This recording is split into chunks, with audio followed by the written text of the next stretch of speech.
Hello and welcome to this special session on first information report criminal procedure code. ये topic important क्यों है? क्यों actively जो एक पॉजिटिवली जो एक क्रिमिनल लॉ मशीनरी काम करना शुरू करती है, वो कहां से करती है? जैसे एक ऑफेंस होता है, ठीक है। इससे पहले भी कुछ सेशन से मैंने इस तरह की चीजें आपको अक्सर समझाई हैं और आज मैं एक बार फिर से उसको रिपीट करूंगा। Here comes my screen in front of you. Can you all see this? First information report पहले तो है क्या? FIR। जी हाँ, FIR, first information report. Natasha, FIR कहां पर डिफाइंड है क्रिमिनल प्रोसीजर कोड में? Under which section? कौन सा सेक्शन डील करता है FIR से? मुकुल 154 डील करता है, लेकिन 154 डिफाइन नहीं करता। फर्स्ट इंफॉर्मेशन रिपोर्ट जैसी कोई चीज होती है, ये हमें कहां से पता चलता है? 154 की रिपोर्ट FIR है, ये कहां से पता चलता है? 207 बिल्कुल 207 से, क्योंकि first information report word use नहीं हुआ है कहां? 154 में। तो 207 कहता है, निकालिए 207। बेरक में से 207 निकालिए। मैं भी कोशिश करता हूं, अगर मैं उसे खोल सकता हूं आपके लिए। CRPC का बेरक, CRPC बेरक में रखा हुआ है ना मेरे ख्याल से, बच्चों पता है आपको? मैं ना ऑनलाइन करते हैं, ऑनलाइन रोज डाउनलोड करते हैं, डेस्कटॉप रखा हुआ है ना उसमें, ठीक है। ये देखिए, here comes the desktop in front of you. यही है ना? डाउनलोड्स है डेस्कटॉप, CRPC 1973।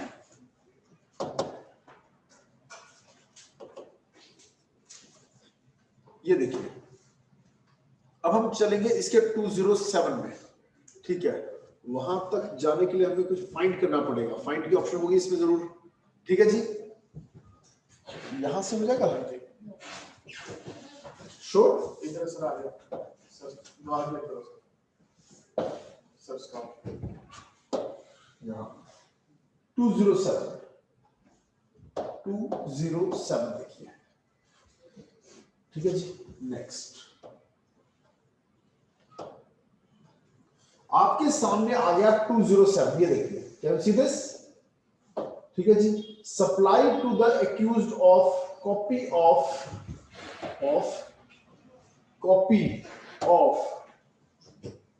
हाँ जी,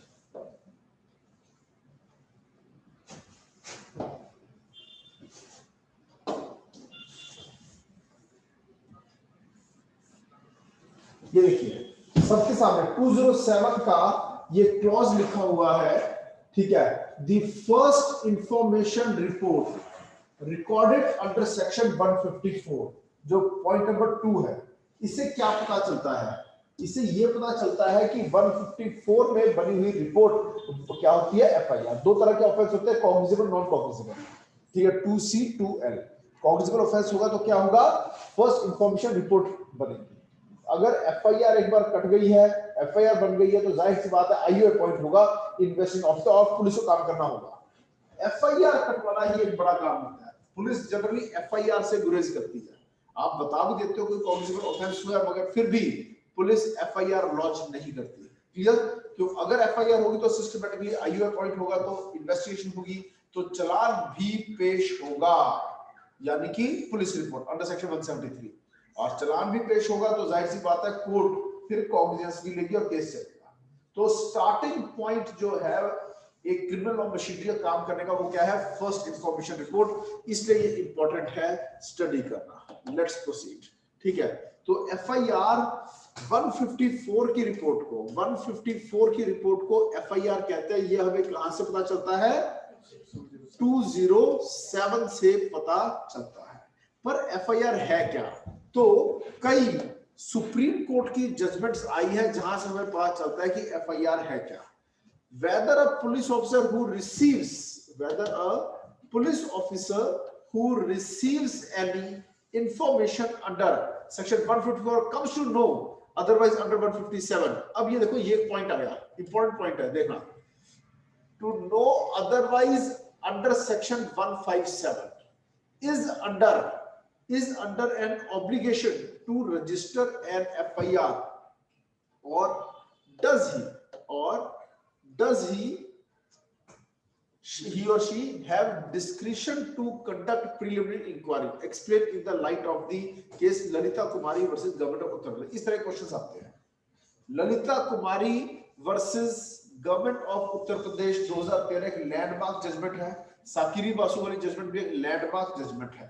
ठीक है, आज हम इनके बारे में कुछ डिस्कशंस आपसे करेंगे कि पहले तो एफआईआर है क्या, और फिर एक पुलिस ऑफिसर को जब कॉग्निजेबल ऑफेंस की इंफॉर्मेशन चाहे 154 में मिले चाहे 157, व्हाट इज 157, और comes to know otherwise under section 157, what is 157? Sir जो अकरेंस रिपोर्ट होती है। ठीक है जी, ओके, और आगे चलते हैं। ये देखिए,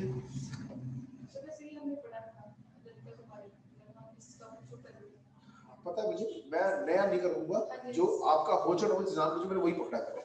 ठीक है, ambit of the power of magistrate under section 156 clause 3, इस तरह की चीजें और साकिरी बासु वगैरह के बारे में आज की डिस्कशंस हम करना चाहेंगे। ठीक है जी, अब पहला क्वेश्चन आ रहा है, व्हाट इज एफआईआर और इसकी एविडेंशियरी वैल्यू क्या है। ठीक है जी, अब कहीं पर भी सीआरपीसी में डिफाइंड नहीं है कि एफआईआर क्या होता है। Clear? It is not defined. यार जी, पता है क्यों नहीं हो रहा है? ठीक है जी, it is not defined in CrPC. FIR means first time reporting of information to the police regarding commission of cognizable offence. Let me note it from here. ठीक है जी, नॉट सो वेल, ओके। अब पहला तो not defined in CrPC but defined in the case of Ravi Kumar versus state of Punjab. और किस judicial officer ने किया था? अरिजीत प्रसाद।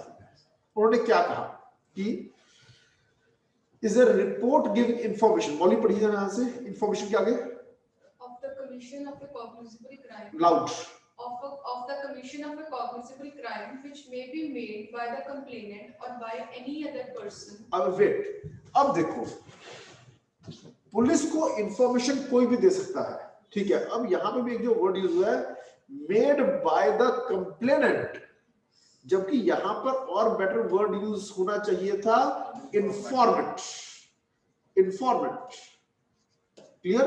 क्यों? पुलिस को जो इंफॉर्मेशन देते हैं वो इंफॉर्मेशन है।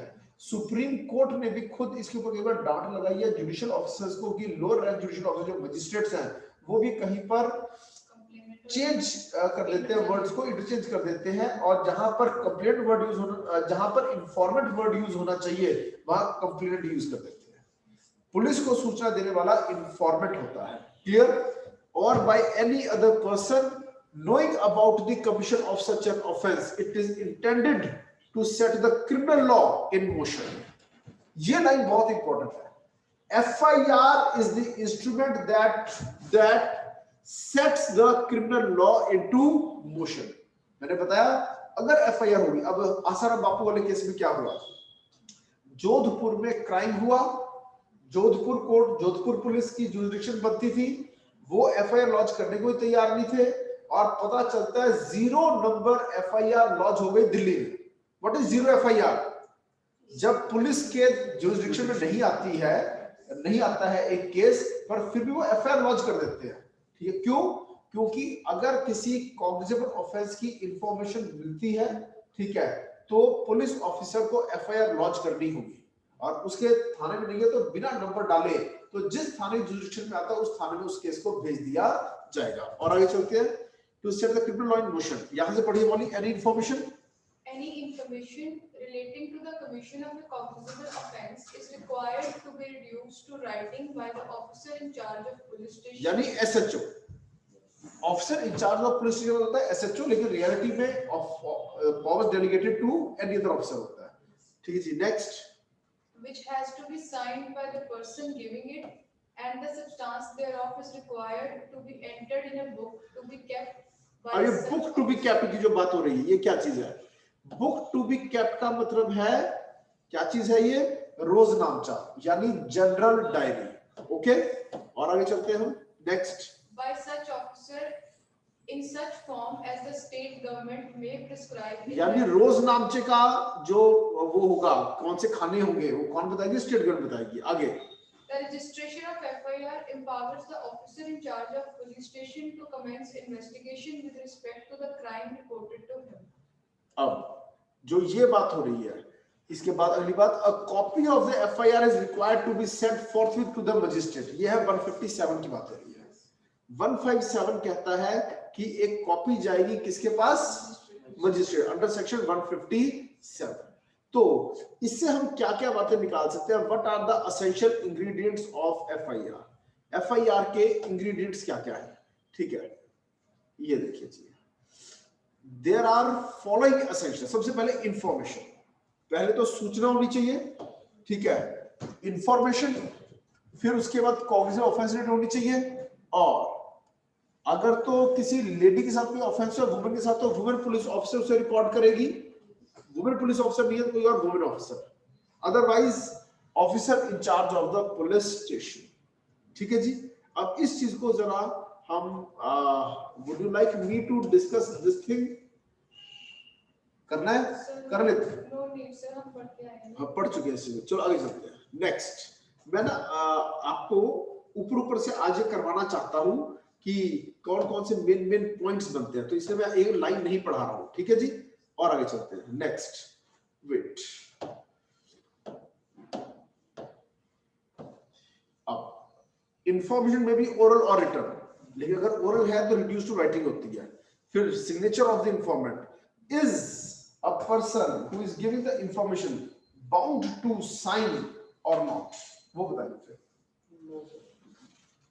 bound to sign or not? Answer, are you bound to sign? No. Bound to sign? Yes, bound to sign. उनका जवाब सही है। If he refuses, मैं नहीं साइन करता, can an action be taken against him? Yes, under IPC, disobeying the public servant. Disobeying a public servant, ठीक है जी। कौन सी धारा लगेगी? Section. So, but how he has disobeyed? उसने तो information देने आया था, but he is just not bound to give on जिस the पुलिस particular time. जिस पुलिस ऑफिसर को सूचना दी उसने कहा साइन करो, इंस्ट्रक्शंस आ गई, कहता मैं नहीं करता sign. So maybe he is afraid of something. Yes, but if the police officer forces him to sign, then he has to sign. He can force. Yes, he can force. He can request, please exempt me from signing because I have a fear, because the person against whom I am giving the information is an influential person. He is a gangster. He may kill me. He may kill all family members of mine. Then the police officer may exempt him from signing. But if he does not exempt, then the person has to sign. And if he still doesn't sign, then he is liable to be punished under section 180 of IPC. लिख लो 180 IPC, 180 IPC का पर्चा उसके ऊपर हो सकता है, लेकिन reality में ऐसा कभी होता नहीं है। एक तो एक इंसान पुलिस की हेल्प कर रहा है, ऊपर से उसी के ऊपर अगर कार्रवाई हो रही है, तो फिर उसके बाद वो इंसान जब उस पुलिस ऑफिसर की कंप्लेंट करेगा तो पक्की बात है पुलिस ऑफिसर पर कार्रवाई होगी। तो ये एक प्लेन प्रोविजन है कि 180 में कार्रवाई हो सकती है, पर कभी नहीं हुई, ऐसा कभी हुआ नहीं। एक आदमी सोचो स्टेट को हेल्प कर रहा है और फिर उसके बाद स्टेट उसी को दबाए, ठीक है, तो एक कोजेंट एक अच्छा रीजन बन जाता है उस पुलिस ऑफिसर के ऊपर एक्शन लेने का कि उसने उसके ऊपर केस क्यों लगाया।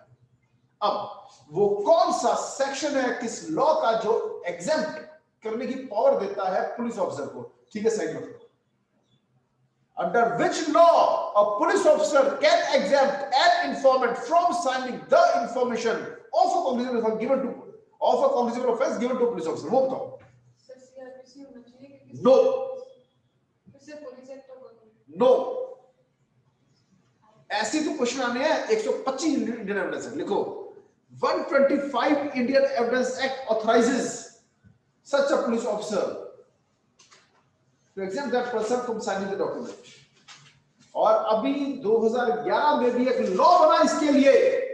वो कौन सा लॉ बना था? वो है whistle blowers act. Whistle blowers act, whistle city whistle blower act 2000। ये विसल ब्लोअर्स कौन होते हैं, अखिल बताएगा। सर विसल ब्लोअर वो होते हैं जो मतलब किसी के खिलाफ कोई कंप्लेंट करते हैं लेकिन उनको लगता है कि मेरा जान की खतरा है, अगर जैसे कि कोई इंफॉर्मेशन लीक करता है, बस बताते हैं करप्शन वगैरह के बारे में बताने वाले को विसल ब्लोअर कहते हैं। और अगर उनको खतरा है तो उनको बचाने के लिए जो प्रावधान दिए गए हैं, जो प्रोविजंस बने, वो कहां है? Whistle blower act 2011। ठीक है जी। और अगर जो इंफॉर्मेशन आप पुलिस को दे रहे हो वो झूठी है, आप झूठा ही किसी अपने दुश्मन को फंसाने के लिए उसके खिलाफ एफआईआर लिखवा रहे, तो क्या होगा? आपके ऊपर क्या कार्रवाई होगी? False information if given to police 182-211 का पर्चा है जी। कौन सा पर्चा है? 182-211 लिखो। If false information given to police 182, 203, 211 ये सेक्शंस ऑफ आईपीसी जो है वो अट्रैक्ट होते हैं। ठीक है, आपने तो पुलिस को सही सूचना दी थी मगर पुलिस ने जानबूझ के गलत सूचना एंटर कर दी। समझ में आया? अब बताओ क्या होगा? आपने तो पुलिस को सही बताया जी, मैंने ये वाला क्राइम ऐसे होते देखा, आपने कोई झूठ नहीं बोला, मगर पुलिस वाले ने अपने किसी दुश्मन को फंसाने के लिए आपने बोला राकेश ने मर्डर किया, मैंने देखा। उसने लिखा रमेश ने मर्डर किया, मैंने देखा। ये लिख के साइन करवा लिया आपसे। आपने सही इंफॉर्मेशन दी, पुलिस वाले ने उसको झूठा बना दिया, अपनी तरफ से गलत नाम डाल दिया। अब बताओ क्या होगा? 177 आईपीसी लिखो, 177 IPC, police officer is guilty.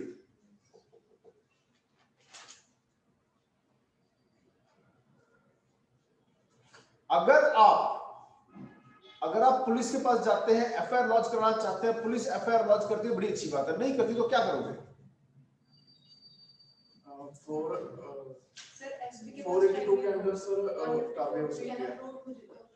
आप 154 में ही है कि एसपी के पास जा सकते हैं, पर उसमें दो बातें ऐड हो जाती हैं, फिर दो क्वालिफिकेशंस है, वो क्या है?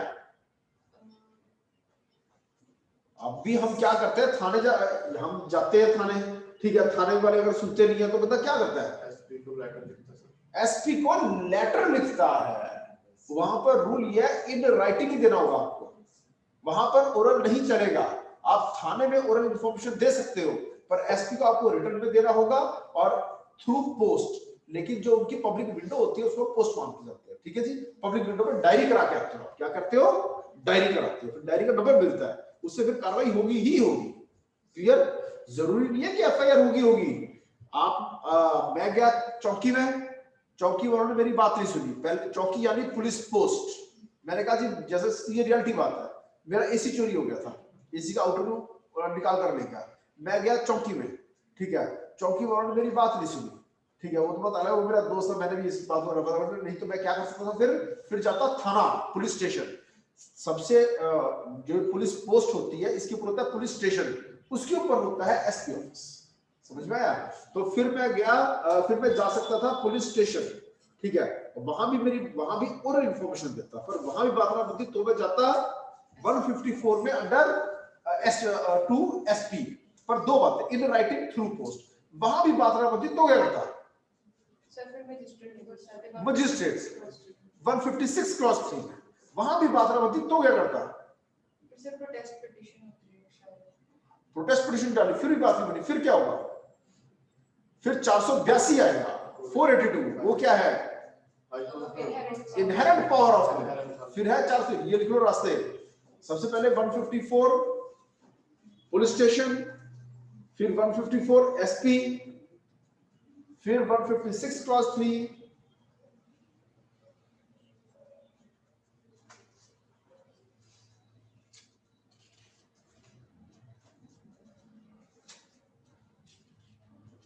चले आगे। क्या एक टेलीफोन के ऊपर, फोन के ऊपर अगर आपने पुलिस को सूचना दी है तो can it amount to an FIR? Yes sir, अगर डिटेल डिटेल में थोड़ा दिया हो, वेग ना हो ज्यादा इंफॉर्मेशन की। बस clear cut commission of a cognitive offence की इंफॉर्मेशन होनी चाहिए बस। अगर ये है, इसमें लैंडमार्क जजमेंट कौन सी है, कि कौन जजमेंट है? तपिंदर सिंह। सर इसमें वो भी है, सबसे मेन तो Tapinder Singh versus state of Punjab 1997, सबसे मेन जजमेंट इसमें Tapinder Singh TAP, Tapinder Singh versus state of Punjab 1997। हालांकि स्टेट ऑफ आंध्र प्रदेश में बीवी पांडुरंग राव भी है। सिद्धांत सर जेसिका लाल मर्डर केस जो है ना वो भी है इसमें। चलिए अभी एफआईआर के ऊपर एफआईआर लॉन्च कराने के लिए लिमिटेशन पीरियड क्या है? What is the limitation period? कहीं कोई लिमिटेशन पीरियड दिया ही नहीं हुआ। बिल्कुल सही, कोई लिमिटेशन पीरियड नहीं है। 40-40 साल के बाद भी एफआईआर लॉन्च हो सकती है, लेकिन कोर्ट इस बात को कंसीडर करती है इतना डिले क्यों, बस इतना है। ठीक है जी, और आगे चलते हैं। What is cross FIR? Cross FIR क्या है? सर जैसे मैंने कोई एफआईआर कराई, फॉर इंस्टेंस मैं एग्रीव नहीं हूँ, मैं दूसरी पार्टी थी, मैंने कोई एफआईआर करा दी जस्ट फॉर कि मैं केस स्टार्ट कर दूं और मेरे बिहाफ पे। चलो कोई और बच्चा बताएगा, ऑनलाइन वाले बच्चे आप बताएं व्हाट इज क्रॉस एफआईआर? कोई बोलो भाई, ऑनलाइन वालों। रजत। सर मल्टीपल एफआईआर्स जो फाइल कर देते हैं एक के बाद एक। शगुन, मेरा अगला क्वेश्चन ये है, what is the difference between multiple FIR and cross FIR? Sir cross FIR accused. Sir हाँ जी बोलो। सर मल्टीपल एफआईआर्स वो होती है जो हम एक के बाद एक फाइल कराते हैं। क्यों कराते हैं? क्या हो सकती है? आपके घर में चोरी हुई, आप मंडे को गए, आपकी एफआईआर लॉन्च हो गई, फिर ट्यूसडे मुझे एक एफआईआर और लॉन्च करानी है, फिर वेडनेसडे को मैं एक बार फिर से करानी है। क्या हर रोज एक ही ऑफेंस की आप एफआईआर लॉन्च करा भी सकते हो? नो सर, एक ही होती है। फिर मल्टीपल कैसे बोल दिया आपने?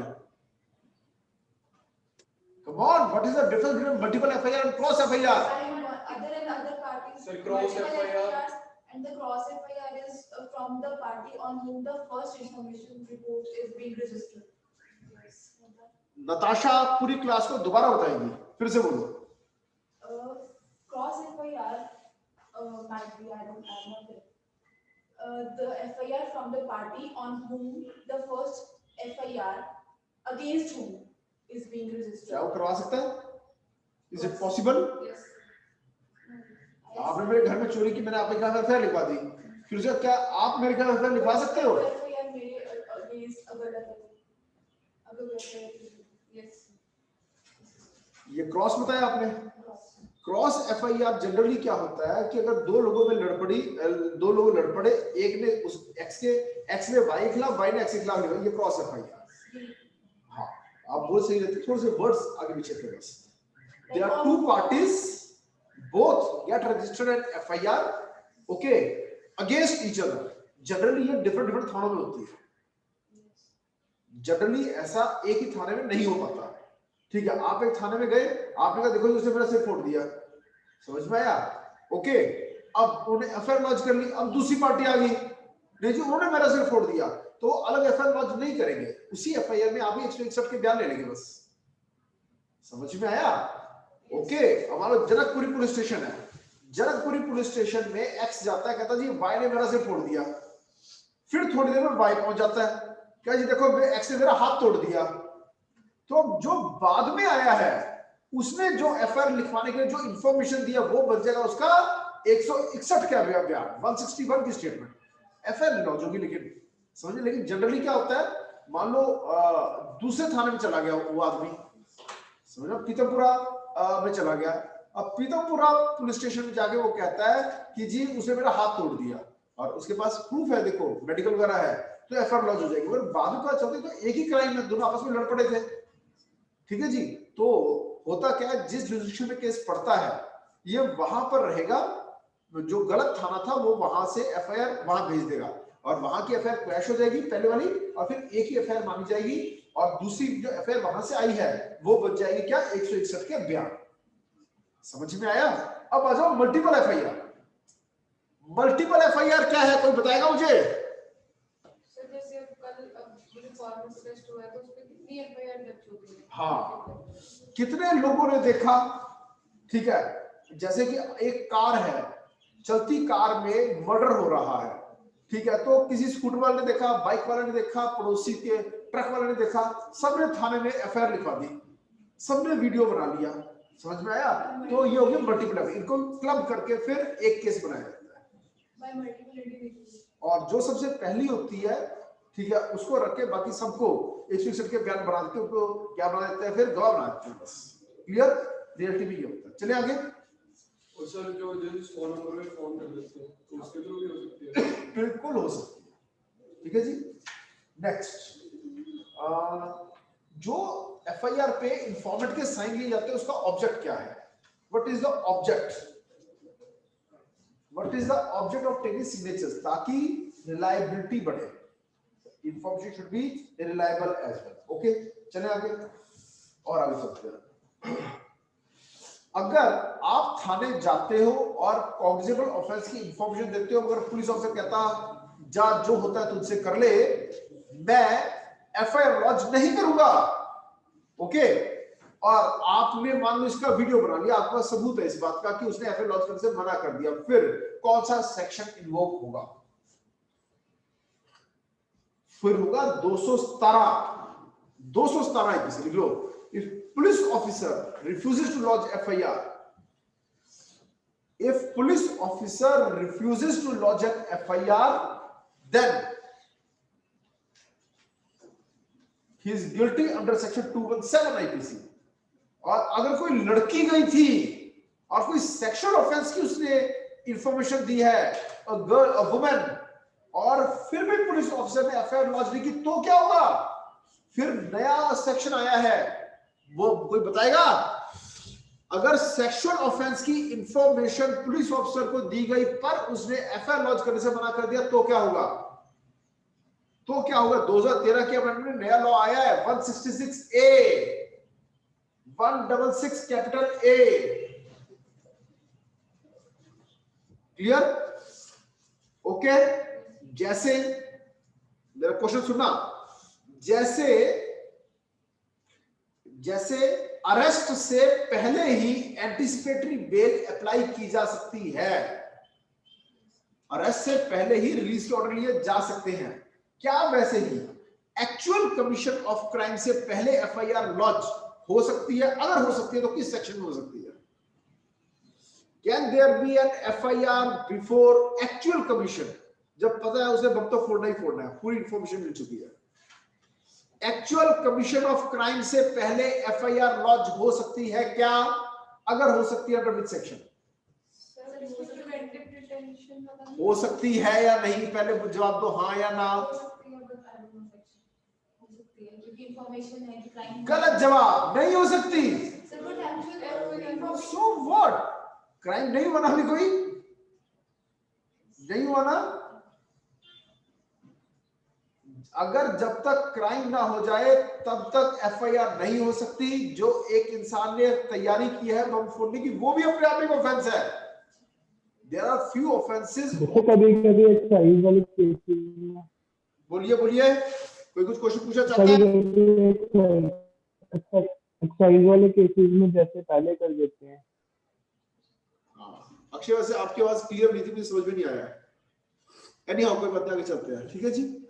नेक्स्ट, और आगे चलते हैं। एक्चुअल कमीशन ऑफ ऑफेंस, कभी एक्साइज वाले केसेस में पहले कर,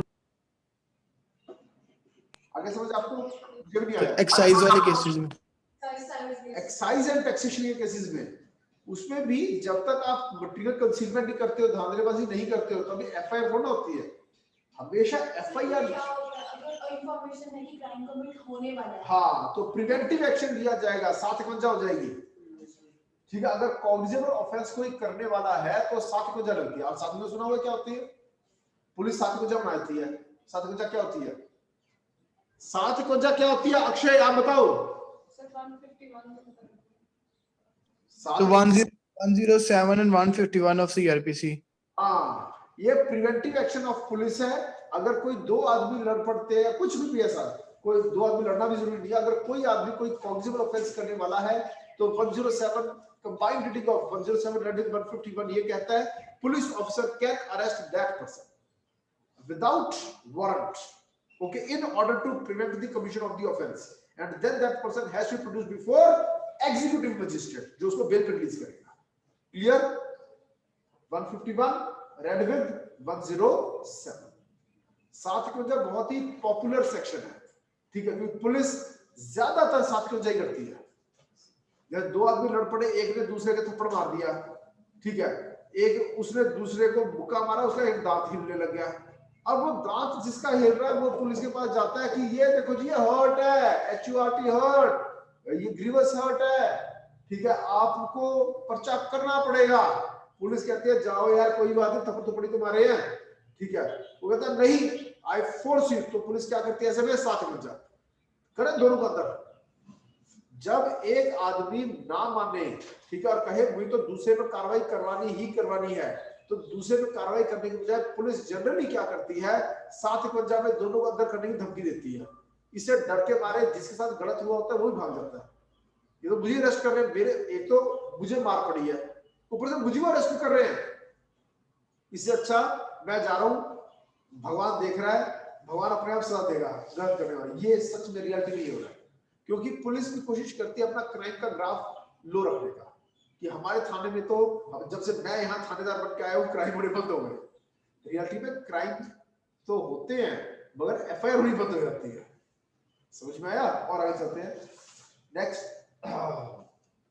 चलो फिर से इस पर आते हैं। Entering of substance in the book भी करवा चुका हूं मैं आपको, और फिर उसके बाद नंबर ऑफ कॉपीज। FIR की कितनी कॉपी बनती है? कौन कौन सी? देखो जी, सबसे पहले सबसे मेन तो 3 कॉपीज जो होती है वो क्या है? FIR must be prepared in triplicate, 3 copies. पहला तो इन्फॉर्मेंट के को दी जाती है, ठीक है, फ्री ऑफ कॉस्ट दी जाएगी। Informant must sign all 3 copies. तीन कॉपीज ऐसी होती है जिसके ऊपर साइन किसके होते हैं? इन्फॉर्मेंट के होते हैं। Informant must sign all 3 copies, और if he can not write he must pass his thumb impression. Officer in charge of police station must sign and seal all the 3 copies। 3 कॉपियों पे दोनों के साइन होंगे, SHO के भी होंगे और इन्फॉर्मेंट के भी होंगे। These copies are distributed according to section 156, 157 and 158, ठीक है। And para 97 Uttar Pradesh police regulations in the following manner, ठीक है, उत्तर प्रदेश के कुछ रूल्स है इसमें। हालांकि क्राइम रिकॉर्ड ब्यूरो के पास भी जाता है, ठीक है, हमेशा वैसे 5 कॉपियां होती है, ठीक है, लेकिन जिसपे सिग्नेचर्स होते हैं ओरिजिनल वो 3 ये होती है, ठीक है जी।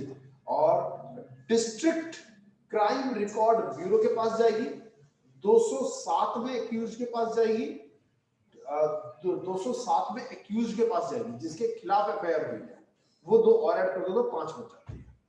समझ में आया? 3 मैंने बता दी, पुलिस, इन्फॉर्मेंट और इलाका मजिस्ट्रेट।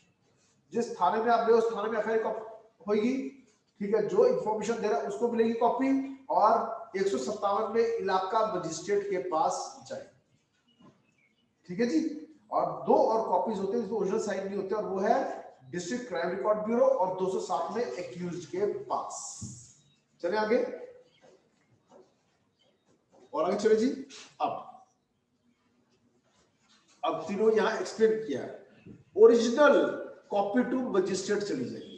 यहां पे forthwith sender report of FIR to magistrate लिखा है। इसका क्या मतलब है?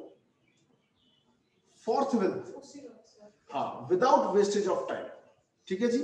और original copy is sent through SP to magistrate having jurisdiction.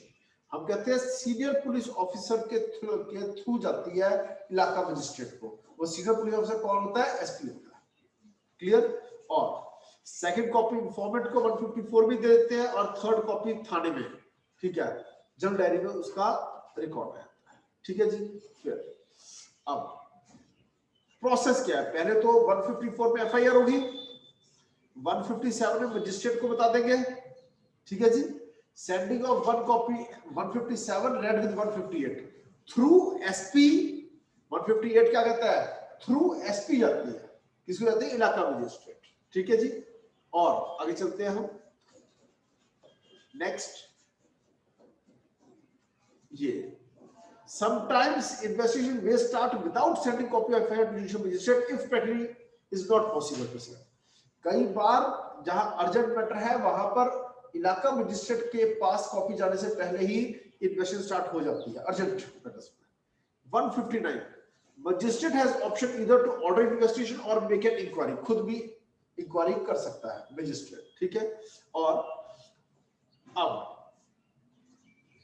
या तो इन्वेस्टिगेशन स्टार्ट हो जाएगी या फिर preliminary inquiry under section 2G। ये क्या चीज है? जिस पुलिस ऑफिसर के पास ये सूचना आई है वो चाहे तो या तो इन्वेस्टिगेशन स्टार्ट करेगा या वो 2G में प्रीलिमिनरी इंक्वायरी कर सकता है। What is preliminary inquiry? Sir, preliminary inquiry is conducted when it is not clear whether the offence is cognizable or not cognizable. So to ascertain whether it is cognizable or not. Whether actually a cognizable offense, whether the offense is cognizable or not, or whether offense took place or not. Mainly क्या offense हुआ भी है, ठीक है, क्योंकि एक बार जब police officer को पक्का हो गया हाँ कॉग्निजेबल ऑफेंस हुआ है, कॉग्निजेबल ऑफेंस दो वर्ड्स है, अब इन दोनों को चेक करेगा क्या ऑफेंस हुआ है, क्या वो कॉग्निजेबल है। ये दो चीजें चेक करने के लिए वो क्या करता है 2G में प्रीलिमिनरी इंक्वायरी। और प्रीलिमिनरी इंक्वायरी मैक्सिमम कितने दिनों की हो सकती है? 7 days. पहले ऑर्डर ये आया था ललिता कुमारी केस में 7 डेज, मगर इसको चेंज करके 14 डेज कर दिया गया, ठीक है, उसी टाइम कर दिया साथ साथ। तब आया विद इन 1 मंथ सभी स्टेट्स के पुलिस के जो पुलिस कमिश्नरेट्स जो थे उन्होंने कहा कि 7 डेज में पॉसिबल नहीं हो पाता, तो उसको 7 को 14 कर दिया गया। ये 2014 की बात है, ठीक है। फिर कंटेंट्स ऑफ FIR क्या है? ये 2003 की जजमेंट है, अरिजीत पसायत की जजमेंट, जस्टिस अरिजीत पसायत की। FIR is not supposed to be an encyclopedia of the facts है, facts concerning the crime, यहाँ facts होना चाहिए था concerning the crime, yet there must be some definite information vis-a-vis along with the crime। कि contents of FIR क्या होता है, ठीक है। सबसे मेन चीज, it is not an encyclopedia। जो जुर्म हुआ है उसके बारे में हर इंफॉर्मेशन होना जरूरी नहीं है FIR के अंदर, लेकिन मिनिमम इतना जरूरी होना चाहिए जो क्लियरली ये पक्का कर दे कि हाँ ऑफेंस हुआ है, clear. Yet there must be some definite information vis-a-vis along with the crime।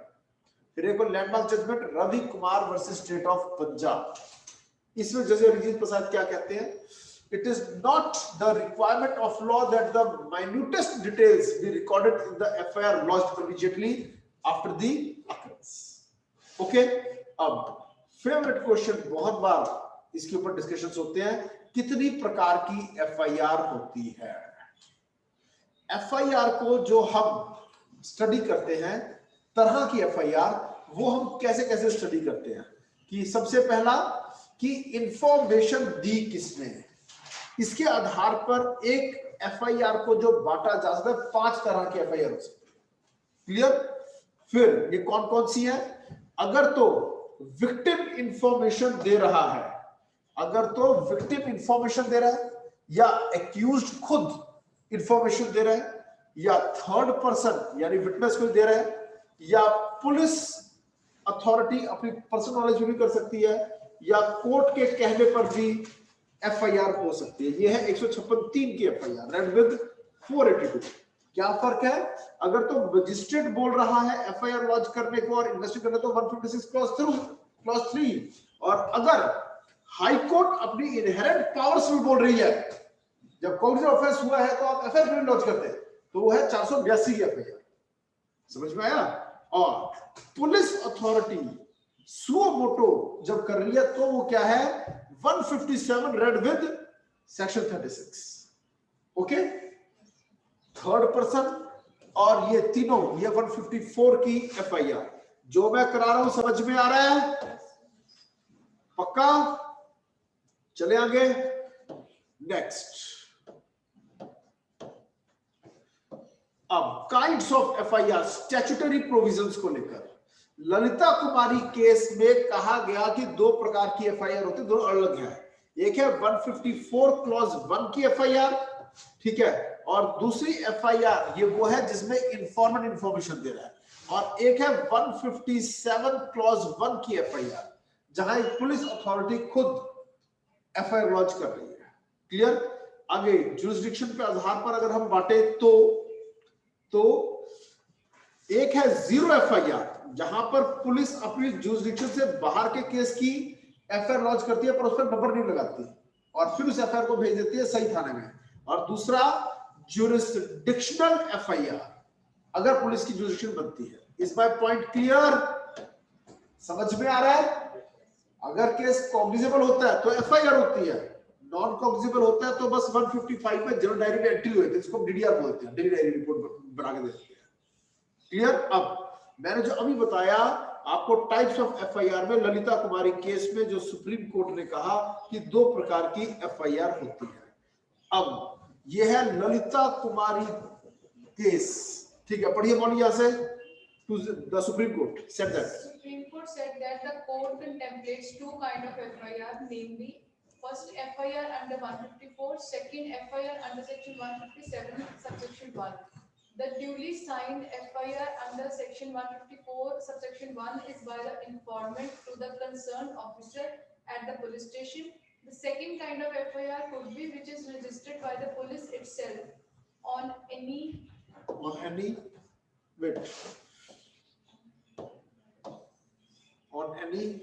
information received or other than by way of informant. Section 157 subsection 1 and other than by way, अगर informant के through information नहीं आ रही है, police के अपने spy होते हैं, गुप्तचर, वहां से इंफॉर्मेशन आई है तो भी हम उसे क्या बोलेंगे? 157 क्लॉज 1 की एफआईआर। समझ में आया? आगे and even this information has to be duly recorded and the copy should be sent to the magistrate forthwith. ठीक है जी, दोनों एफआईआर में 157 158 तो लगेगा। जैसे ही एफआईआर कटेगी तो इलाका मजिस्ट्रेट को बताया जाएगा, और कैसे बताया जाएगा? 158 थ्रू एसपी। और आगे चलते हैं जुरिस्डिक्शन पे। Every police station has own territorial jurisdiction. If cognizable offence is committed within territorial jurisdiction, then FIR is registered and it contains date, time and place of occurrence and serial number. Serial, लेकिन zero number FIR में serial number नहीं होता, serial number is put zero, इसीलिए उसको zero FIR कहते हैं।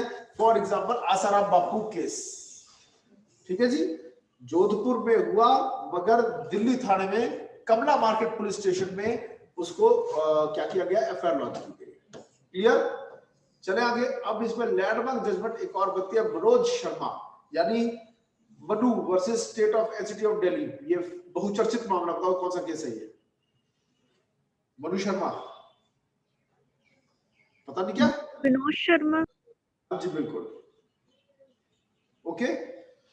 अब इसमें हुआ क्या था, अब हम उसको स्टडी करते हैं, ठीक है जी। करें स्टार्ट? Let's start. मौली ऊंची आवाज में start. In this case, alleged offence against girl was occurred sector 11 Noida and not within the jurisdiction of PS New Ashoknagar, New Delhi. By using section 156 subsection 3, Metropolitan Magistrate having territorial jurisdiction over the area of PS New Ashoknagar PS यानी police station, Ashoknagar थाना। Yes. Directed SHO Police Station New Ashoknagar to register 0 FIR and thereafter to transfer the same to concerned police station having jurisdiction in the matter as per procedure. अब देखो कितना बड़ा काम हुआ। ये जो मैटर रिपोर्ट हुआ वो दिल्ली में हुआ, और दिल्ली में सीधा मेट्रोपॉलिटन मजिस्ट्रेट लगते हैं। सीजीएम की बजाय वहां पे सीएमएम होते हैं, और जुडिशियल बजाय जेएम की बजाय वहां से एमएम लगते हैं, और मेट्रोपॉलिटन मजिस्ट्रेट जेएम आईसी के बराबर होता है। मेट्रोपॉलिटन मजिस्ट्रेट जो होता है दिल्ली में जब लगते हैं तो वहां पर सेकंड क्लास मजिस्ट्रेट होता ही नहीं है। समझ में आया? तो metropolitan magistrate is always equivalent power with respect to giving punishments. तीसरा दे सकते हो जेएमआईसी की बराबर। क्लियर? तो उसने क्या किया, कौन से थाने को बोला उसने? न्यू अशोकनगर थाने को बोला अब 0 नंबर एफआईआर काट के सही थाने में भेज दो। समझ में आया? एक बहुत बड़ा क्वेश्चन पैदा हो गया। अब दिल्ली हाई कोर्ट में स्टार्ट करो, यहां से दिल्ली हाई कोर्ट में क्या हुआ? Delhi High Court quashed the order of Metropolitan Magistrate and held that section 154 subsection 1 is different from section 156 subsection 3. Section 154 subsection 1, unlike section 156(3), does not prescribe for a restriction on registration of FIR in respect of an offence committed within the territorial jurisdiction of the police station. Thus, even if the offence may have been committed beyond the territorial jurisdiction of the police station, the officer in charge of police station would still register the FIR and investigate thereon. However, a magistrate under section 156(3) cannot direct to an officer in charge of police station beyond its territorial jurisdiction. समझो, एक police station में आप गए हो और एक ऐसा offence के बारे में बताते हो जो कि उस थाने के जुरिस्डिक्शन से बाहर हुआ है, तब भी क्या पुलिस ऑफिसर 0 एफआईआर का काट सकता है? हाँ। पर क्या मजिस्ट्रेट 156(3) में 0 एफआईआर का ऑर्डर दे सकता है? मेरा पॉइंट समझ में आया? नहीं दे सकता। और आगे चलते हैं। नेक्स्ट, जुडिशियल मजिस्ट्रेट, वेट, इसको क्लियर करता हूं मैं। Judicial magistrate cannot pass an order for 0 FIR by using 156(3). ये क्वेश्चन बनता है। ये जेसिका लाल हत्याकांड वाला केस है ये, ठीक है? तो इसमें क्लियर है कि हाँ, एक पुलिस ऑफिसर चाहे तो अपनी जुरिस्डिक्शन से बाहर हुए एक कॉग्निजेबल ऑफेंस की भी आप 0 एफआईआर काट के सही थाने में भेज सकता है और सही थाने को मजबूर कर सकता है उस इन्वेस्टिगेशन को करने के लिए जो कि शायद वो करने को तैयार नहीं थे। समझ में आया? तभी किसी और थाने में एफआईआर हुई है। ओके, लेकिन क्या मैजिस्ट्रेट भी 156 क्लॉज 3 में एक पुलिस स्टेशन को 0 नंबर एफआईआर लॉन्च करने ऑर्डर दे सकता है? Answer is clear. और आगे पढ़ते हैं। By use order of judicial, पढ़िए यहां से। Order of judicial magistrate was quashed. Officer in charge of police station shall register the FIR in case of need. समझ में आया? ये इंपॉर्टेंट पॉइंट है जिसके लिए आज क्लास की जा रही है। चले आगे। अब अगला पॉइंट आता है, ठीक है, territorial jurisdiction of police station and FIR. Start. State of Andhra Pradesh versus Punati Ramulu and others, Supreme Court, 19 February 1993. Section 154 does not say anything regarding territorial jurisdiction. The police constable at the police station refused to report FIR on the ground that the said police station had no territorial jurisdiction over the place of crime. In this case, Supreme Court held it was certainly a dereliction of duty on the part of constable, because any lack of territorial jurisdiction could not have prevented the constable from recording information about the cognizable offence and forwarding the same to the police station having jurisdiction over the area in which the crime was said to have been committed. समझ में आया? Supreme court साफ कहती है कि अगर आप किसी थाने में जाके कॉग्निजेबल ऑफेंस की इंफॉर्मेशन देते हो और साफ साफ दिखाई दे रहा है हाँ कॉग्निजेबल ऑफेंस हुआ है, और अगर थानेदार ये कह देता है कि ये केस हमारे जुरिस्डिक्शन में नहीं आता, ठीक है, this is dereliction of duty on the part of the constable because of lack of territorial jurisdiction could not have prevented the constable from recording information about the offense and forwarding the same to the police station having jurisdiction over the area. Is my point is यानी 0 FIR कर सकता था। अगर एक police officer को clear cut information of cognizable offence मिली है, he is bound to register an FIR। फिर चाहे वो ऑफेंस उस थाने के जुरिस्डिक्शन में है या नहीं है। State of Haryana versus Bhajanlal case, Bhajanlal case इसमें लैंडमार्क जजमेंट है। Is my point clear? और क्या उस इंफॉर्मेशन का रिलायबल होना जरूरी है? आपने पुलिस ऑफिसर को एक कॉग्निजेबल ऑफेंस की इंफॉर्मेशन दी, क्या उसका रिलायबल होना जरूरी है? नहीं। क्यों? क्योंकि reliable and credible information word use हुए हैं सेक्शन 41 में, मगर नहीं यूज हुए हैं 154 में।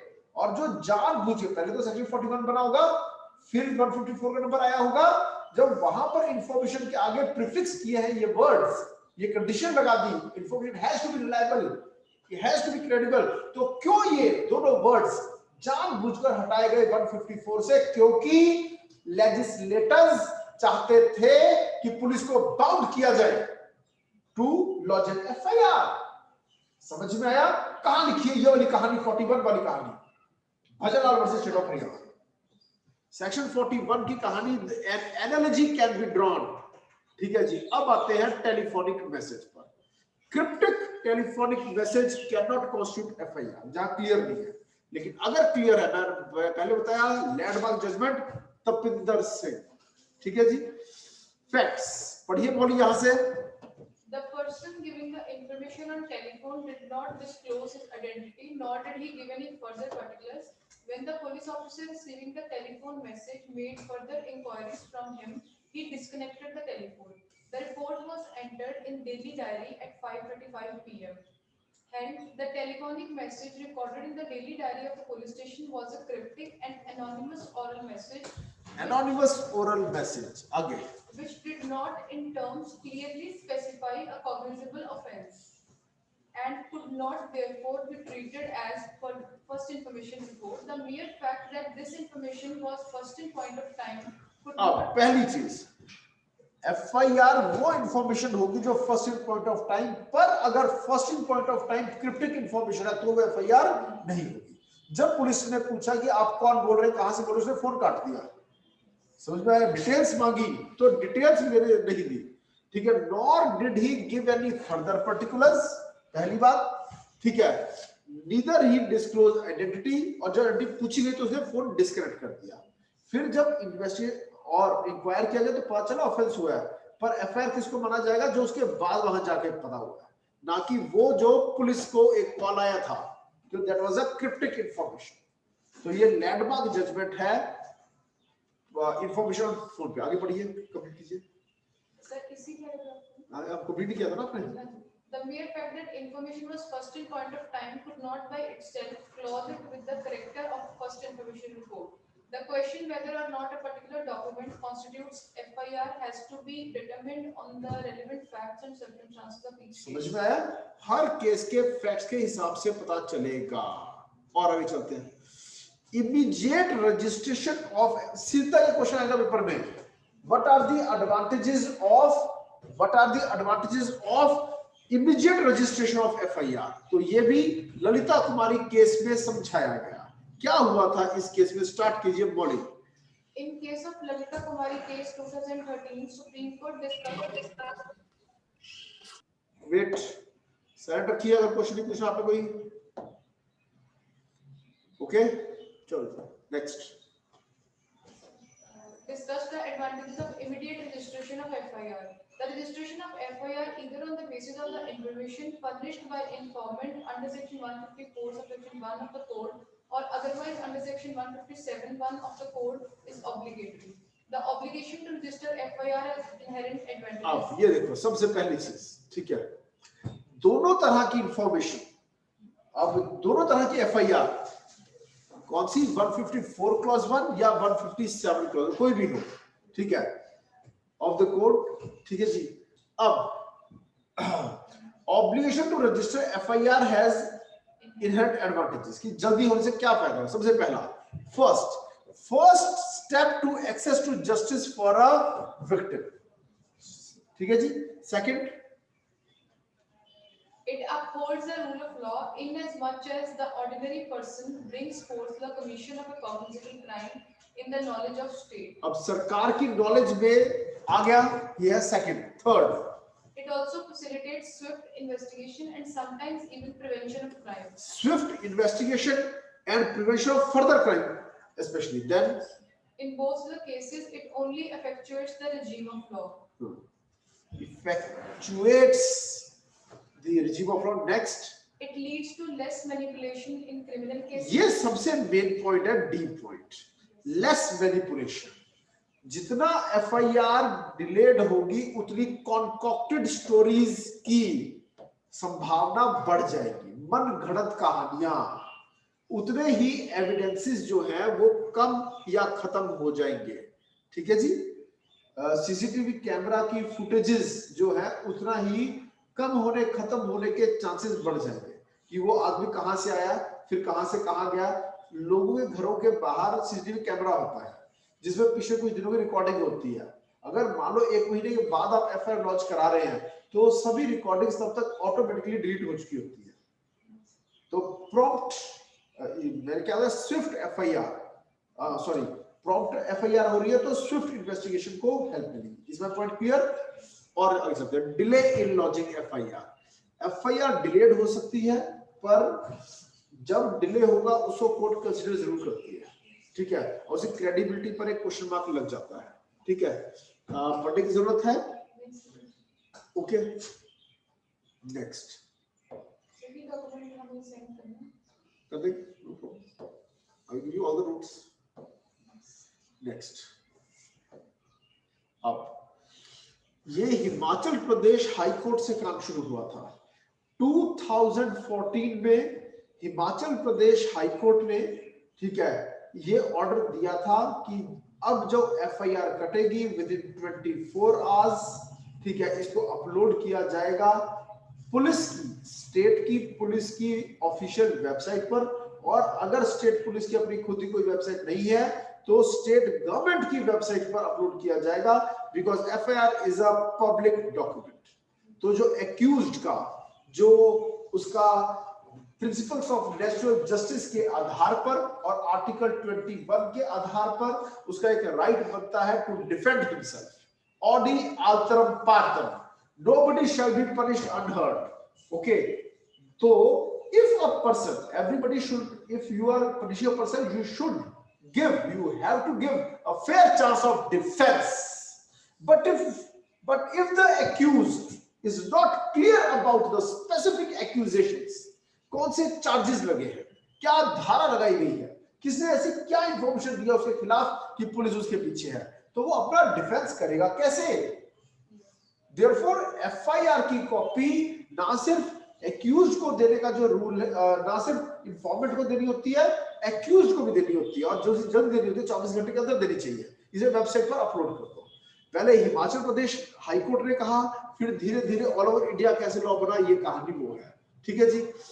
Youth Bar Association of India versus Union of India and others, 7 सितंबर 2016 सुप्रीम कोर्ट का ये ऑर्डर है, ठीक है। पहला, uploading of FIR on website, no need to upload if offense is sensitive, DSP will decide nature of the offense, clear। अगर कहीं ऐसा कोई है जिससे पब्लिक में, ठीक है, एक बहुत ज्यादा सेंसेशन फैल जाएगा, हिंदू मुस्लिम दंगे होने का खतरा है, ऐसा कुछ security of state sensitive information है, तो ये मैटर, तो ये अप्लाई नहीं करेगा। अदरवाइज मैंडेटरी है, mandatory uploading with in 24 hours का रूल है। लेकिन ज्योग्राफिकल प्रॉब्लम्स की वजह से, ठीक है, इसमें कुछ रिलैक्सेशंस है कि 48 आवर्स हो सकता है और 78। कब है 78, कब है 48, ये है इस जजमेंट में, ठीक है जी। जजमेंट नाम मैं आपको बता चुका हूं, ठीक है। ये ज्यादातर बच्चों ये बातें पता नहीं होती है, ये सबको पता है 24 घंटे अंदर अपलोड करना होता है। 48 और 72 कब है पता है आपको? एक तो ज्योग्राफिकल इश्यूज और कनेक्टिविटी इश्यूज के बारे में। हाँ, ये टेक्निकल इश्यूज, ठीक है जी। ये पढ़िए जरा, यहां से स्टार्ट कीजिए। Morning writ petition. Writ petition for Mandamus was filed under Article 32 of Constitution by Petitioner Youth Bar Association of India. Prayer was that the direction should be issued for Union of India and the states to upload each and every FIR registered in all the police stations within the territory of India and official website of the police of all states as early as possible, preferably within 24 hours from the time of registration. Next. Guidelines were issued by Division Bench comprises of Honorable Justice Deepak Mishra and Justice C. Nagappan. These guidelines are following. First, FIR on website within 24, 48 or 72 hours. The copies of FIRs, unless the offence is sensitive in nature like sexual offences, offences pertaining to insurgency, terrorism, and of that category offences under POCSO Act and such other offences should be uploaded on police website. And if there is no such website on the official website of state government, within 24 hours of the registration of FIR. बस, यानी पहला rule तो ये है 24 घंटे के अंदर FIR launch होनी चाहिए। अब आते हैं 48 और 72 वाली बात पर, ठीक है जी। स्टार्ट।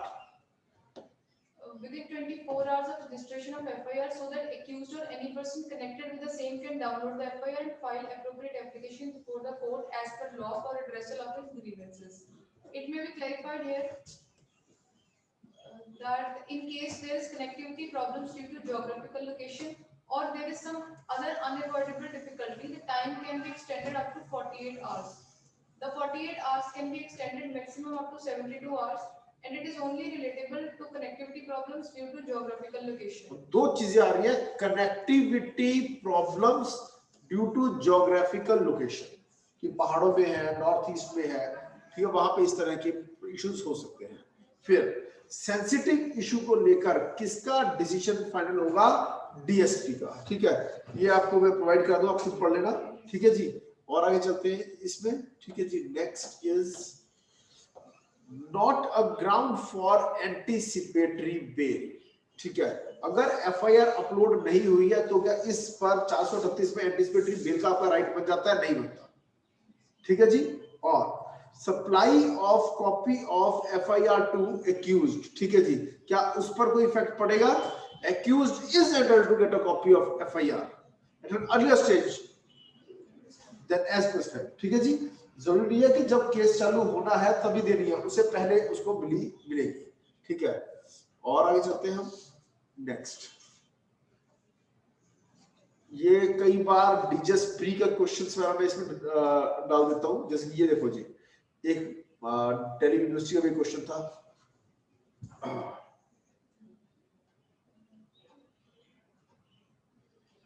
ये देखिए, ये मैं करवा चुका हूं इससे पहले वाला क्वेश्चन. तो अब ये देखिए, ये है 2019 के दिल्ली में प्री में आया question. The supreme Court in the case of Lalita Kumari case held that. पढ़िए. While ensuring and protecting the right of accused and the complainant, a preliminary inquiry should be made in a time-bound manner, and in any case, it should not exceed first 7 days, second option 5 days, 3 10 days, fourth 14 days. Answer है इसका 7 days. Answer तो है इसका 7 days. ठीक है, लेकिन ये भी जरूर बता दूं कि साथ ही साथ it was modified by order of Supreme Court in 2014. मैंने बताया 2014 केस है. 2014 में इसको मॉडिफाई करके 7 days को क्या कर दिया गया? 15 days.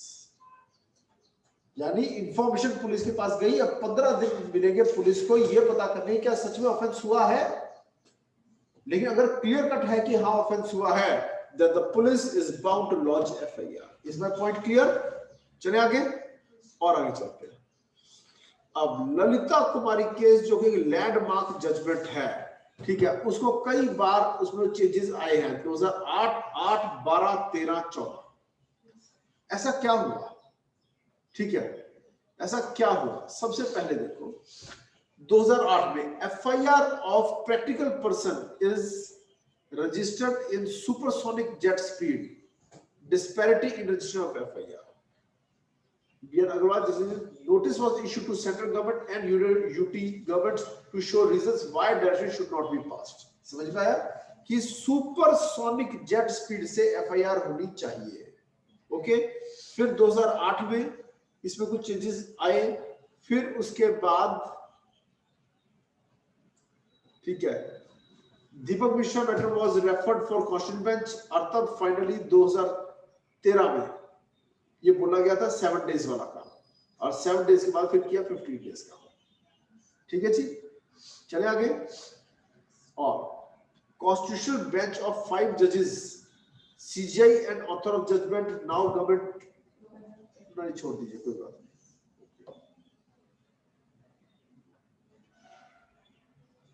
चलो ये देखते हैं. क्या इंफॉर्मेशन मिलने के बाद पुलिस को FIR लॉन्च करनी ही होगी या फिर प्रिलिमिनरी इंक्वायरी करने का राइट बनता है? ठीक है, जब तक क्लियर नहीं है कि ऑफेंस हुआ है या नहीं हुआ है, तब तक प्रिलिमिनरी इंक्वायरी करने का राइट है. समझ में आया? पढ़ना है? चलो पढ़ लेते हैं, कोई बात नहीं. स्टार्ट कीजिए यहां से. मौली. On 5/5/2008, ललिता कुमारी केस है, इतना नाम सुना होगा, इसके फैक्ट्स आपको पता है वैसे? पता होनी चाहिए. पढ़िए, स्टार्ट कीजिए. Lalita Kumari, aged about 6 years, went out of her house at 9 p.m. When she did not return for half an hour and Bhola Kamath was not successful in tracing her, Lalita Kumari. अब भोला कामत कौन है? Father, ठीक है जी।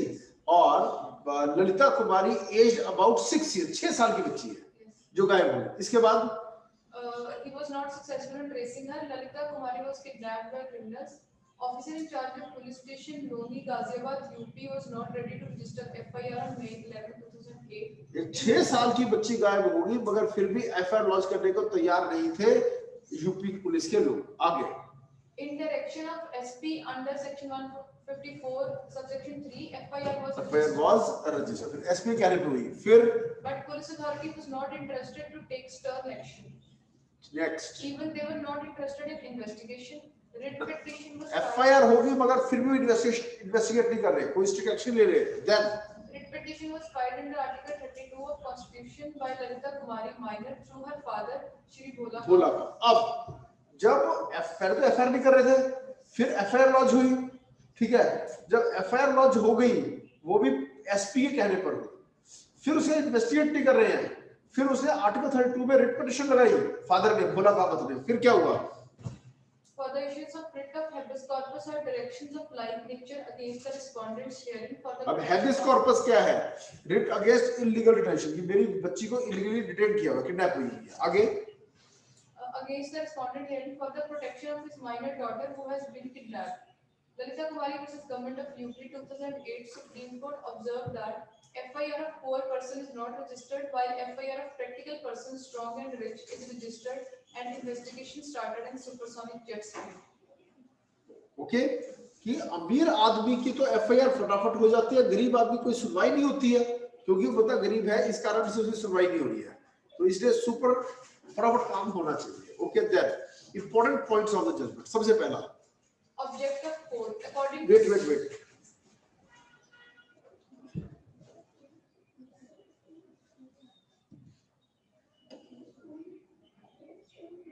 Not okay. Object of the court ये पढ़ने की जरूरत नहीं है, या पढ़े इसको। वेट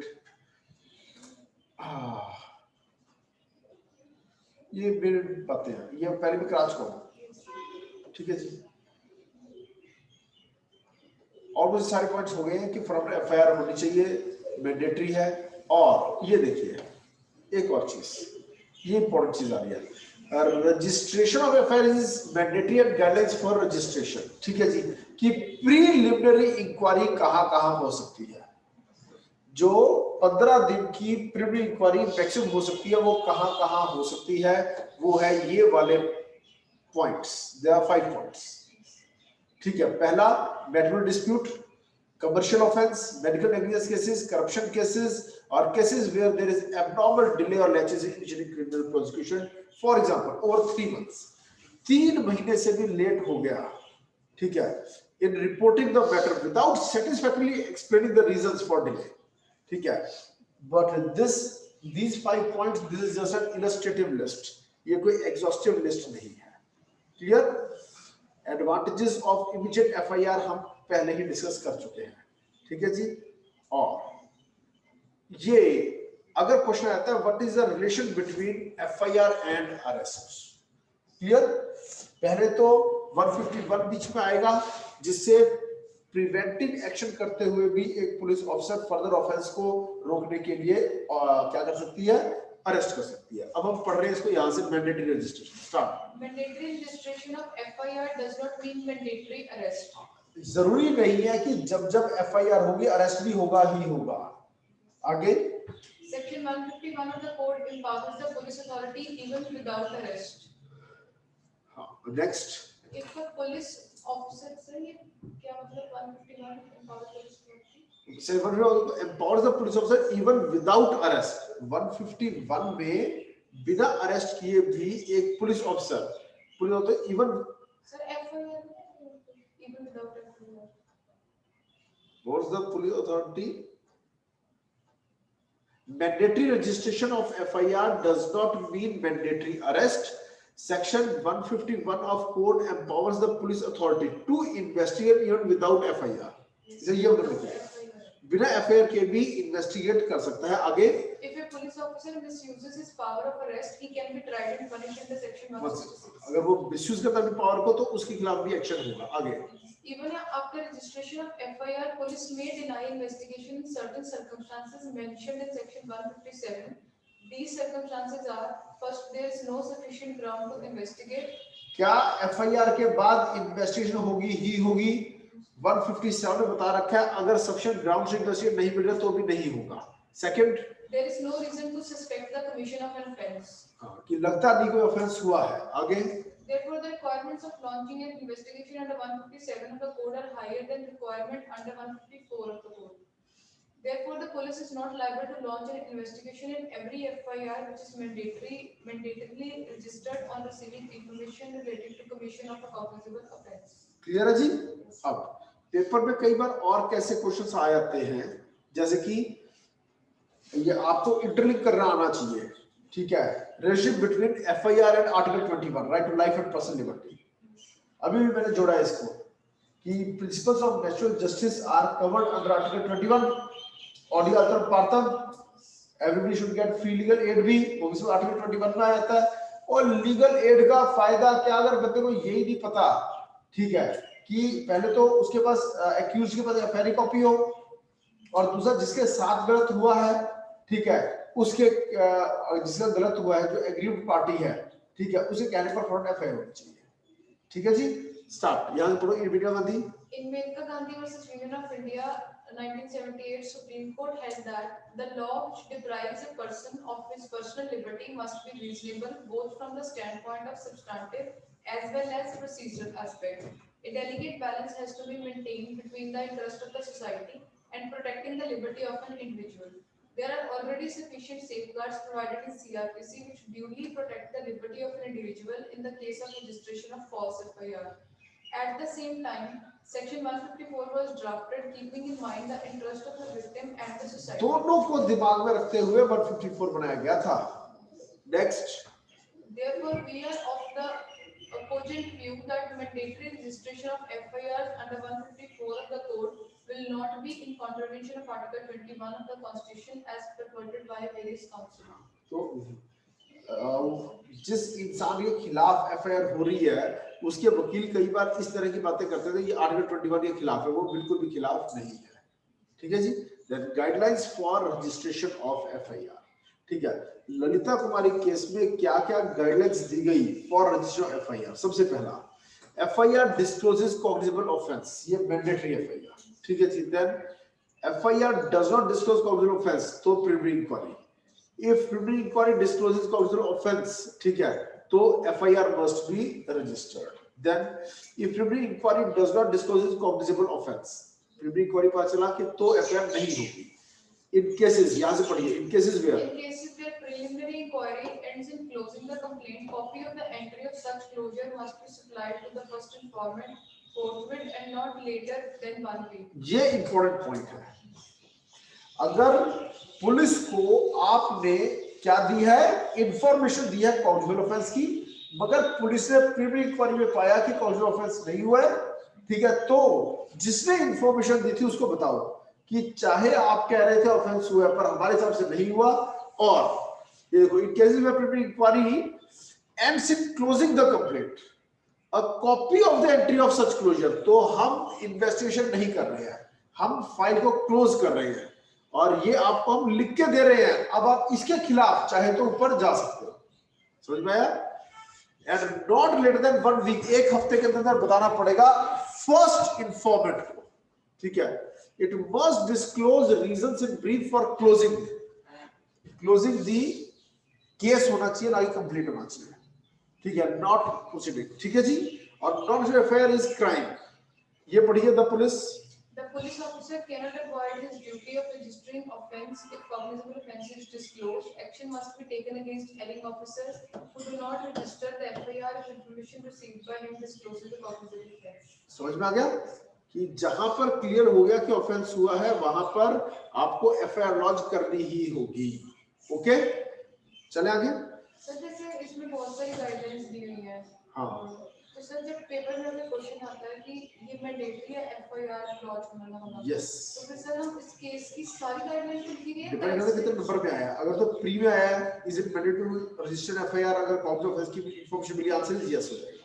ये सर वो तो ठीक है अगर मेंस में आया है हाँ ये सारा आएगा। सर मतलब अगर हम हमारे पास इस केस की गाइडलाइंस है तो हमने सारी लिखनी होती है उसका करप्शन लिख सकते हैं। ये ऐसे थोड़ा होता है, देखिए ना क्वेश्चन पूछा क्या गया है। सर क्वेश्चन यही कि are the provision of FIR mandatory. सिर्फ अगर इतना आ रहा है तो जरूरी थोड़ा हमें सिर्फ एक ललिता कुमारी वाले डालना है, लेकिन हाँ ललिता कुमारी में मेन केस होगा। सर भजनलाल ये सारा डाला जाएगा, लेकिन हम इस पॉइंट्स को करेक्ट बना के लिख सकते हैं। यस करेक्ट में ही लिखना है, ठीक है जी। Then preliminary inquiry is possible in two circumstances. वो कौन सी दो सिचुएशन जहां प्रिलिमिनरी इंक्वायरी हो सकती है? पहला, if FIR disclose cause of offence at that of related to MC MCD and जो भी बताया मैंने, ठीक है। Then if FIR does not disclose cause of offense तो preliminary inquiry clear। purpose of preliminary inquiry क्या है? ये देखना है कि offense हुआ या नहीं हुआ, ठीक है। is not to verify the veracity or otherwise of the information received but only to ascertain whether the information reveals cause of offense or not, ठीक है। इंफॉर्मेशन सच्ची है या नहीं ये नहीं देखा जाएगा, ये देखा जाएगा क्या cause of offense की है, समझ में आया। then preliminary inquiry in MCMCD, MCMCD की फुल फॉर्म देख लो, मैट्रिमोनियल कमर्शियल मेडिकल करप्शन और डिले फॉर 3 months, ठीक है जी।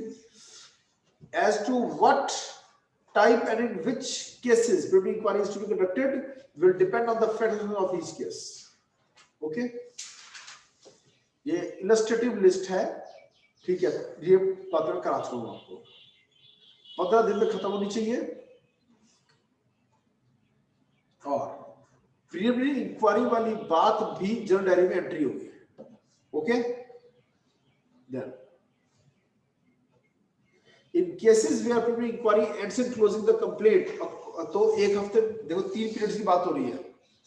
1 वीक कहां है कि अगर आप खत्म कर रहे हो केस को तो 1 हफ्ते के अंदर आप बताओगे उस इंसान को जिसे इंफॉर्मेशन दी थी।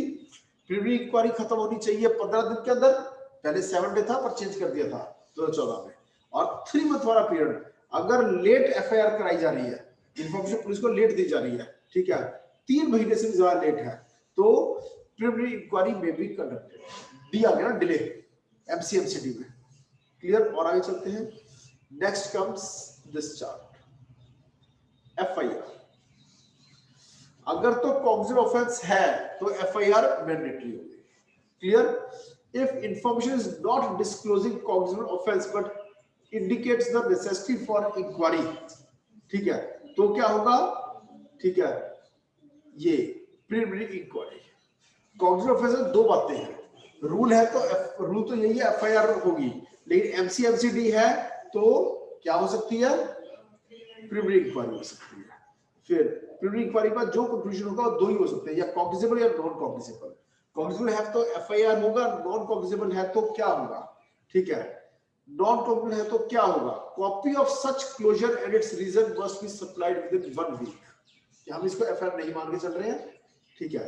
अब जब कोई नॉन कॉग्निजेबल ऑफेंस की इंफॉर्मेशन देता है, ठीक है, तो होता क्या है, ठीक है, उसको रेफर कर दिया जाता है मजिस्ट्रेट को, पुलिस लिख के दे देती है। फिर मेजर जजमेंट 2007 की सकीरी वासु डिवीजन बेंच की जजमेंट थी, ये क्या इसके फैक्ट्स और केस पता है आपको? करते हैं फिर start. The son Major S. Ravishankar of the appellant Sakiri Vasu was a major. अब अपील करने वाला बंदा कौन है? Father of an army man, mister Sakiri Vasu was a major in Indian Army. His dead body was found on 23 August 2003 at Mathura railway station. The GRP Mathura investigated the matter and concluded that the death was due to accident or suicide.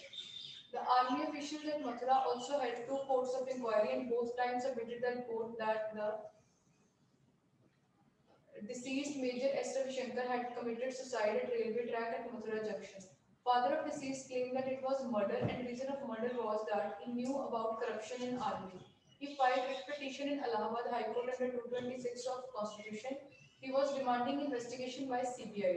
Writ petition was dismissed by Allahabad High Court through special leave petition under 126 Matter reached to Supreme Court. ठीक है जी। तो police कह रही थी ये suicide का matter है, father कह रहा था कि वो रिपोर्ट्स कर रहा था कि करप्शन इन आर्मी, इससे उसको मारा गया है।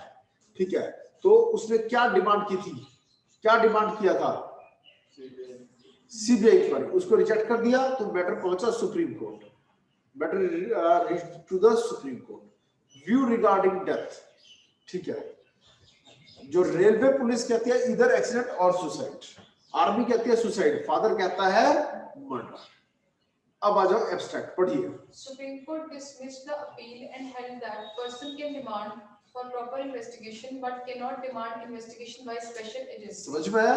सीबीआई से ही जांच हो, क्या आपका राइट है ये? नहीं है। आगे प्रॉपर इन्वेस्टिगेशन हो, आपका राइट है ये। प्रॉपर इन्वेस्टिगेशन आपका अधिकार है, लेकिन इन्वेस्टिगेशन बाय सीबीआई आपका अधिकार नहीं है।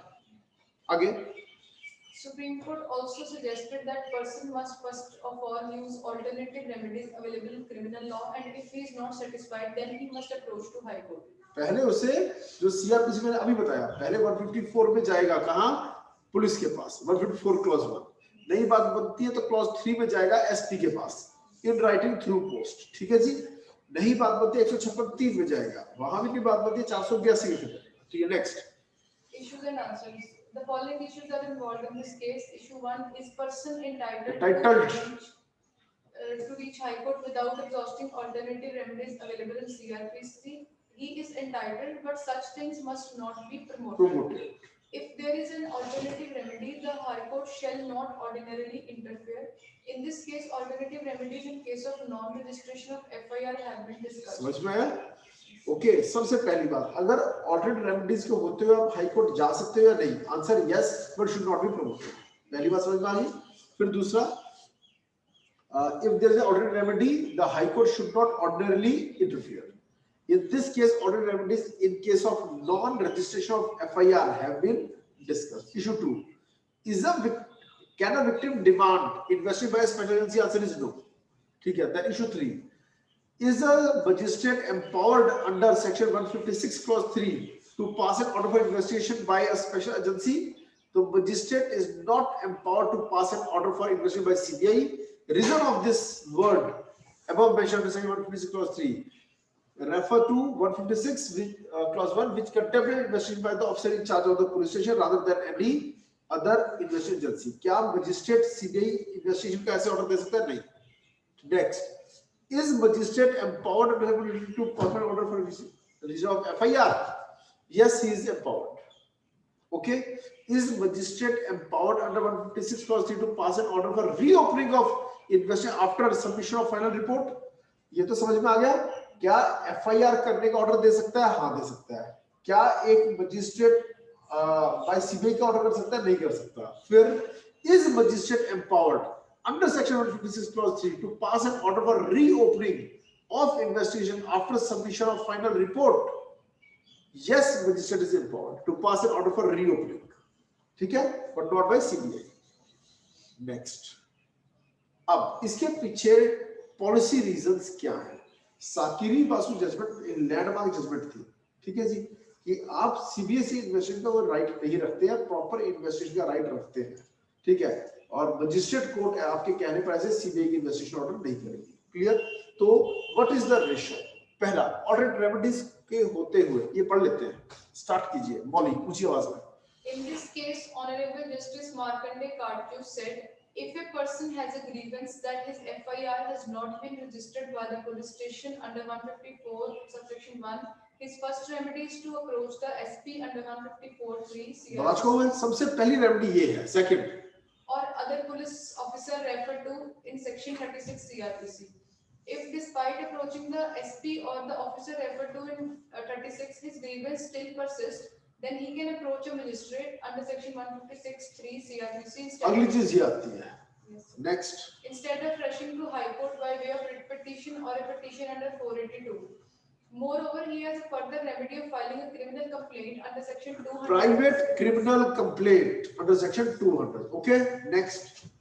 It is true that alternative remedy is not an absolute bar to a writ petition, but it is equally well settled that if there is alternative remedy, the High Court should not ordinarily interfere. He can approach High Court either through 482 or with writ petition under Article 226 of the Constitution.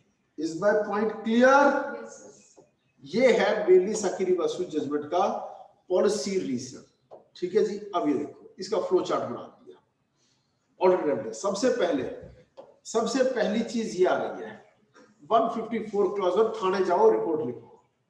नहीं बात बनती SP के पास जाओ, पर यहां पर दो बातें ऐड ऑटोमेटिकली हो जाती है। वो कौन कौन सी? आपको अब राइटिंग में जाना होगा और बाय पोस्ट जाना होगा। यहां पर पोस्ट में पब्लिक विंडो इन्वॉल्व है, जाकर लिख के पढ़ा के आ जाओ बस, डाकघर जाना जरूरी नहीं होगा। ठीक है, फिर नहीं तो जो भी और पुलिस ऑफिसर है, जो काम एक छोटा पुलिस ऑफिसर बड़ा भी कर सकता है, एसपी के ऊपर आईजी भी तो है, समझ में आया? तो उसमें भी जा सकते हो, एसपी के ऊपर भी तो है ना। ठीक है, फिर नहीं तो 156(3) में मजिस्ट्रेट के पास जाओ, नहीं तो फिर प्राइवेट कंप्लेंट डाल दो। एक नहीं ना, कई चीजें हमारे पास अवेलेबल हैं। ओके, और आगे चलते हैं। ठीक है, उसके बाद आता है हमारा 482, 226 और इसके ऊपर एक और आएगा 32, सबसे ऊपर आर्टिकल 32 बात करता है रिट जुरिडिक्शन ऑफ, ये लिखा हुआ है यहाँ, writ under section 32 is also possible.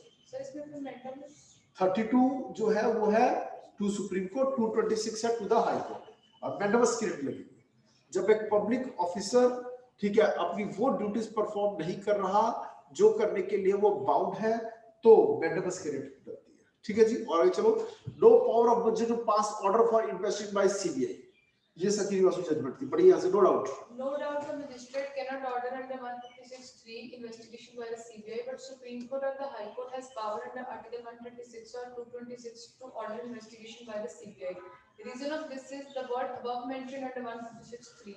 The word above mentioned refers to section 156 subsection 1, which contemplates investigation by officer in charge of police station rather than any other investigating authority. समझ में आ गया?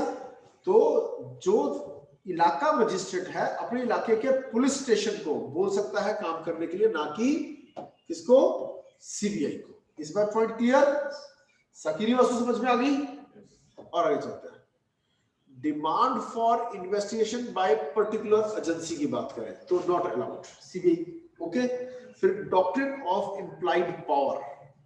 ठीक है, ये इम्प्लाइड पावर की doctrine जो है ये कॉन्स्टिट्यूशनल लॉ का टॉपिक है। ठीक है, पढ़िए यहां से। It is well settled that when a power is given to an authority to do something, it includes such incidental or implied powers which would ensure the proper doing of that thing.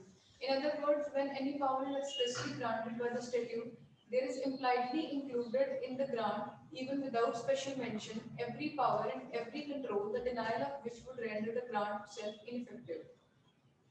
Example, अगर आपको एक power दी जाती है तो उस power को use करने के लिए जो पावर्स चाहिए वो भी आपको ऑटोमेटिकली इम्प्लाइडली मिल जाती है। समझ में आया? अब एग्जांपल देखो इसका। the power conferred on magistrate under section 125 to grant maintenance to the wife implies the power to grant interim maintenance during the pendency of the proceeding, otherwise she may starve during this period.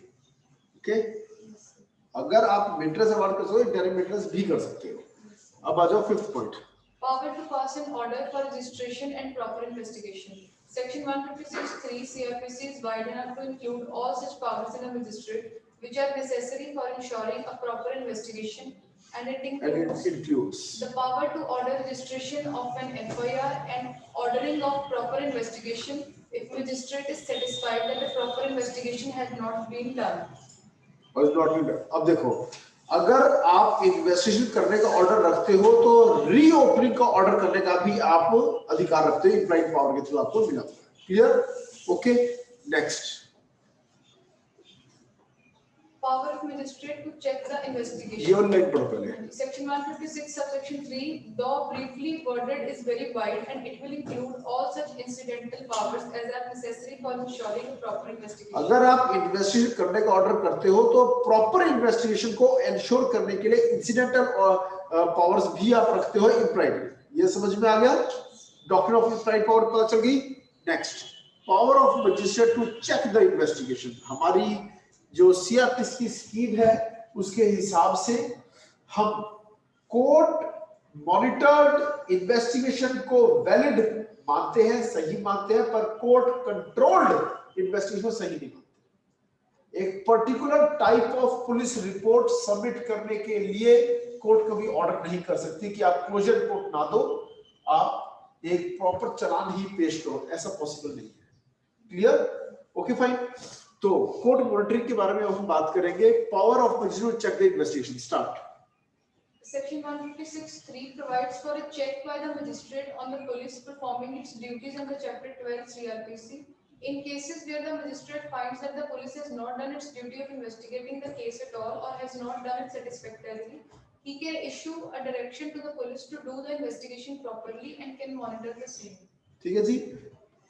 जहां पर आप न्याय आपको करना है तो आप investigation सही हो रही है नहीं हो रही वो देख सकते हो, कि उसे मॉनिटरिंग कर सकते हो, ठीक है, और नहीं हो रही तो डायरेक्शंस भी दे सकते हो। Next, relation between Section 156(3) and Section 173 subsection. What is 173 clause? Further investigation. ठीक है, फर्दर इन्वेस्टिगेशन क्या है? चालान पेश करने के बाद भी क्या पुलिस इन्वेस्टिगेशन कर सकती है? हाँ। क्या कोर्ट ऑर्डर कर सकती है? आंसर इज हाँ, यस। पढ़िए। The power in the magistrate to order further investigation under 156 subsection 3 is an independent power and does not affect the power of the investigating officer to further investigate the case even after submission of his report under Section 173 subsection 8. Hence, the magistrate can order reopening of the investigation even after the police submits the final report. Final report यानी कि चालान 173 की report है ना, वो पेश हो जाने के बाद भी ऑर्डर किया जा सकता है। ठीक है। डॉक्ट्रिन ऑफ अपडेटेड कंस्ट्रक्शन क्या है? पढ़िए। According to this doctrine, law must be interpreted in such a way which should be according to moving society. Honorable Justice Bhargavati, in case of National Textile Workers Union versus P.R. Ramakrishnan, said, "Law cannot stand still. It must change with the changing social concepts and values. Law must constantly be on the move, adapting itself to the fast-changing society and not lag behind." तो law को समय के साथ चलना होगा। आज की जो हमारी सोच चली आ रही है, जो समाज में चला आ रहा है, अब देखिए 2006 में लिव इन रिलेशनशिप्स को भी सुप्रीम कोर्ट ने रिकॉग्नाइज किया, डिफाइन किया है किसको लिव इन रिलेशनशिप माना जाए, जबकि सोसाइटी लंबे समय से इस चीज को गलत मानती आ रही है। लिव इन रिलेशनशिप नहीं होना चाहिए। ठीक है। भारत जहां पर हम इतना ज्यादा इसको गलत माना करते थे, उसको तक सुप्रीम कोर्ट ने ना सिर्फ डिफाइन किया, रिकॉग्नाइज किया, बल्कि लिव इन पार्टनर्स को राइट्स दिए, maintenance rights to the girl living in a live in relationship supreme court ने दिया। ये क्या हो रहा है? जो एक चीज बहुत ज्यादा समाज में चल रही है और समाज उसको सही मानना शुरू हो गया है, तो कोर्ट को भी उसको रिकॉग्नाइज करना होगा। समझ में आया? अब एक आम बात हो गई है, माँ को या बाप को उनको पता है कि हमारे बच्चे की ये, हमारे बेटे की ये गर्लफ्रेंड है, और ये भी पता होना शुरू है कि हमारी बेटी का ये बॉयफ्रेंड है, और ये दोनों शादी करने के बारे में सोच रहे हैं। समझ में आया? तो अब पेरेंट्स अब पहले की तरह ऑनर किलिंग करने वाले वो पेरेंट्स नहीं रह गए हैं टू अ लार्ज एक्सटेंट। समझ में आया? तो इस कारण से लॉ हैज टू चेंज। ये कौन सी डॉक्ट्रिन अभी मैंने आपको करवाई है? ठीक है, डॉक्ट्रिन ऑफ अपडेटिंग कंस्ट्रक्शन। समझ में आया? जो मैं पढ़ा रहा हूं समझ आ रहा है? Yes, sir. एंजॉयिंग? गुड। पढ़िए। Section 156 subsection 3. ऊंचा। Section 156 subsection 3 requires sending of substance in writing and by post. When CRPC was enacted, it was the speediest and authentic mode to communicate to SP. But after scientific development, there are several other modes which provide quick mode, for example, email, WhatsApp, and mobile call. So, to interpret in writing and by post, doctrine of updating construction must be applied so that these modes can be covered. ये email द्वारा भी कि आपने SP को अगर email भी कर दिया तो भी वो कवर होना चाहिए। ठीक है जी, नेक्स्ट। ठीक है जी, इस टॉपिक को यहाँ क्लोज कर दे।